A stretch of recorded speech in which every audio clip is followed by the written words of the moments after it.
दोस्तों, आज मैं आपके लिए लेकर आया हूँ बॉलीवुड की मशहूर अदाकारा वहीदा रहमान की बायोग्राफी की कुछ झलकियाँ।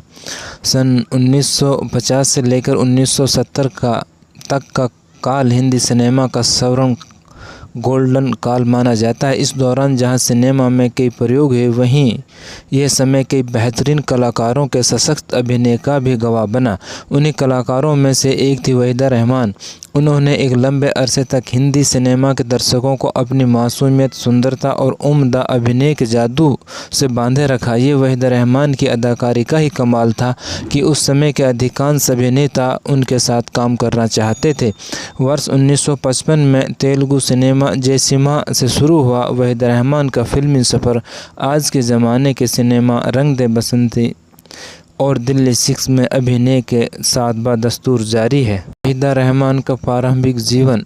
वहीदा रहमान का जन्म तमिलनाडु राज्य के चेंगलपट्टू में 3 फरवरी 1938 को एक पढ़े लिखे तमिल मुस्लिम परिवार में हुआ था। उनके पिता जिलाधिकारी जैसे उच्च पद पर तैनात थे, परंतु वहीदा के जन्म के केवल 9 वर्ष बाद यानी वर्ष 1948 में उनके पिता का इंतकाल हो गया। उनकी मां भी पिता की मृत्यु के 7 वर्षों बाद चल बसी थी। पिता की मृत्यु के 1 वर्ष बाद वहीदा ने एक तेलुगु सिनेमा में रोजुलु मरई में बाल कलाकार की भूमिका के साथ सिने जगत में कदम रखा। इस समय तक वह भरतनाट्यम की उम्दा नृत्यांगना बन चुकी थी। अब वह भारतीय सिनेमा की मुख्य धारा में आने के लिए प्रयास करने लगी।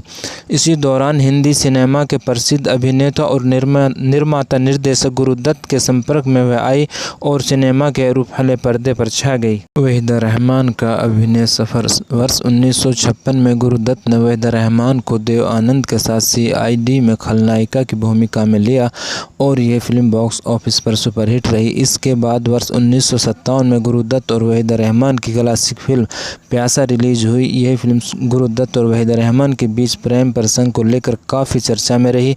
कहा जाता है कि वर्ष 1959 में रिलीज हुई गुरुदत्त की फिल्म कागज़ के फूल उन दोनों के असफल प्रेम कथा पर आधारित थी। हालांकि बाद के वर्षों में भी वहीदा रहमान ने गुरुदत्त के साथ 2 अन्य फिल्में की थी।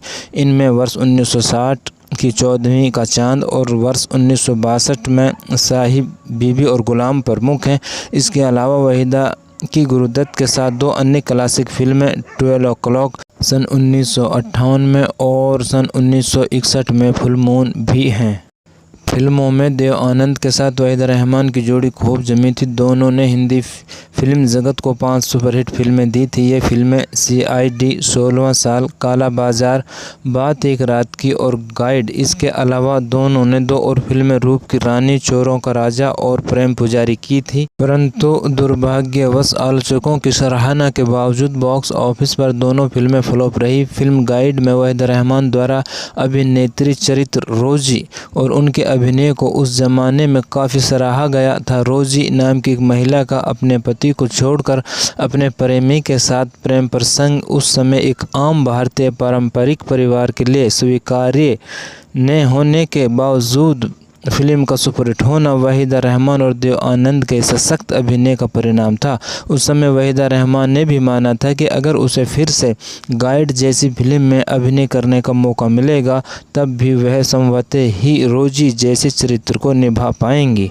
वर्ष 1962 में गुरुदत्त की टीम से अलग होने के बाद वहीदा रहमान ने निर्माता निर्देशक सत्यजीत रे की फिल्म अभिमान में काम किया। इसी वर्ष उनकी एक और सुपरहिट फिल्म 20 साल बाद रिलीज हुई। फिर वर्ष 1964 में कोहरा ने भी बॉक्स ऑफिस पर कमाल दिखाया। वैसे भी 1960 का दशक वहीदा रहमान के कैरियर के लिए बेहद सफल माना जाना चाहिए। इस दौर में वह हिट फिल्में देने वाली अपनी समकालीन अभिनेत्रियों में सबसे आगे रही थी। उपरोक्त उल्लेखित फिल्मों के अलावा उनकी इस दौर की अन्य हिट फिल्मों में वर्ष 1967 में प्रदर्शित राम और श्याम और पत्थर के सनम के अलावा प्रसिद्ध अभिनेता सुनील दत्त के साथ अभिनीत एक फूल 4 कांटे, मुझे जीने दो, मेरी भाभी और दर्पण प्रमुख हैं।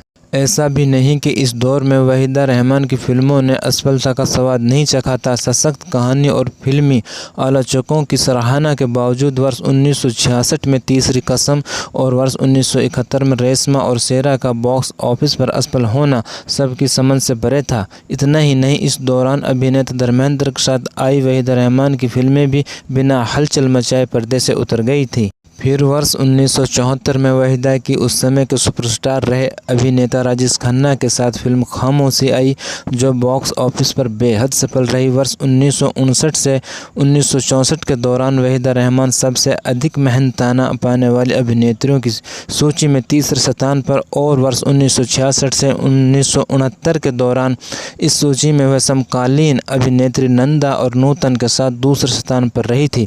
अभिनेत्री नंदा वहीदा रहमान की सबसे नज़दीकी दोस्तों में थी। दोनों ने वर्ष 1960 में प्रदर्शित फिल्म काला बाजार में सह कलाकार की भूमिका निभाई थी। वर्ष 1974 में शादी करने के बाद वहीदा रहमान ने फिल्मों में अपनी सक्रियता को कम कर दिया था। इस दौरान यानी वर्ष 1976 से 1994 के बीच उन्होंने लगभग 24 फिल्मों में छोटी छोटी भूमिकाएं की थी। उनकी इस दौर की प्रमुख फिल्में थी अदालत, कभी कभी, त्रिशूल, नमक हलाल, हिम्मत वाला, कुली, मसाल, अल्लाह रखा, चांदनी और लम्हे। फिर वर्ष 2000 में अपने पति की मृत्यु के पश्चात वह एक बार फिर से अदाकारी की दुनिया में लौटी और अब तक रंग दे बसंती और दिल्ली 6 जैसी सफल फिल्मों सहित 9 फिल्मों में चरित्र अभिनेत्री की भूमिका निभा चुकी हैं। यहाँ उल्लेखनीय है कि वहीदा रहमान ने एक लंबे अरसे तक हिंदी फिल्मों के सुपरस्टार रहे अमिताभ बच्चन के साथ 2 अलग अलग फिल्मों में माँ और प्रेमिका दोनों प्रकार की भूमिकाएं की हैं। वर्ष 1976 में प्रदर्शित फिल्म अदालत में वह अमिताभ बच्चन की प्रेमिका की भूमिका में थी, तो वर्ष 1978 में प्रदर्शित फिल्म त्रिशूल में वह अमिताभ बच्चन की माँ बनी थी।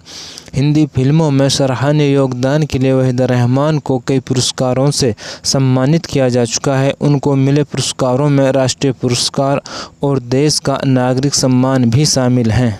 अभिनेता और निर्माता निर्देशक गुरु दत्त के साथ विफल प्रेम संबंध और उनकी टीम को छोड़ने के बाद वहीदा रहमान ने वर्ष 1964 में शगुन नाम की फिल्म की थी। इस फिल्म में उनके सह कलाकार कमलजीत सिंह थे। ये फिल्म तो नहीं चली परंतु दोनों के दिल मिल गए। फिर वर्ष 1974 में दोनों ने शादी कर ली और मुंबई छोड़कर बंगलौर के पास स्थित एक फार्म हाउस को अपना ठिकाना बना लिया। यहाँ गौर करने वाली बात है, कमलजीत सिंह का वास्तविक नाम शशि रेखी था। 1960 के दशक में वह भी फिल्मों में सफलता प्राप्त करने के लिए संघर्ष कर रहे थे, परंतु वह असफल रहे और अंततः बिजनेस की दुनिया में लौट गए। बंगलौर के फार्म हाउस में रहने के दौरान उनकी बेटी काशवी रेखी और बेटा सोहेल रेखी का जन्म हुआ। वर्ष 2000 के दौरान कमलजीत के बीमार होने की वजह से वहीदा रहमान अपने परिवार के साथ मुंबई लौट गई और मुंबई के बांद्रा बैंडस्टैंड स्थित साहिल में फिर से अपना बसेरा बना लिया। यहीं पर 21 नवंबर 2000 को कमलजीत का निधन हुआ। वहीदा रहमान का बेटा सोहेल रेखी MBA करने के बाद एक बहुराष्ट्रीय कंपनी में कार्यरत है और वहीं बेटी काशवी रेखी एक ज्वेलरी डिज़ाइनर हैं। काशवी ने वर्ष 2005 में बनी फिल्म मंगल पांडे में स्क्रिप्ट सुपरवाइज़र के साथ फिल्मी दुनिया में कदम रखने का भी प्रयास किया था, परंतु इस फिल्म के बाद वह इंडस्ट्री से अलग ही रही। वहीदा रहमान को मिले पुरस्कार और सम्मान: फिल्म फेयर सर्वश्रेष्ठ अभिनेत्री का पुरस्कार फिल्म गाइड के लिए 1966, बांग्ला फिल्म संघ पुरस्कार फिल्म तीसरी कसम के लिए 1967, फिल्म फेयर सर्वश्रेष्ठ अभिनेत्री का पुरस्कार फिल्म नील कमल के लिए 1968, राष्ट्रीय फिल्म पुरस्कार सर्वश्रेष्ठ अभिनेत्री फिल्म रेशमा और शेरा के लिए 1971, नागरिक सम्मान Padma Shri 1972, Filmfare lifetime achievement awards 1994, NTR राष्ट्रीय पुरस्कार आंध्र प्रदेश सरकार द्वारा 2006, नागरिक सम्मान पद्म भूषण 2011। वस्तुतः वहीदा रहमान का मतलब लाजवाब होता है, अतः यह कहना गलत नहीं होगा कि हिंदी सिनेमा की सदाबहार अभिनेत्री वहीदा रहमान ने अपने नाम को सार्थक करते हुए हिंदी सिनेमा को अपने लाजवाब अभिनय से रूबरू कराते हुए अभिनय के क्षेत्र में अपना एक अलग मुकाम बनाया है। तो दोस्तों, ये थी वहीदा रहमान की बायोग्राफी की कुछ झलकियाँ।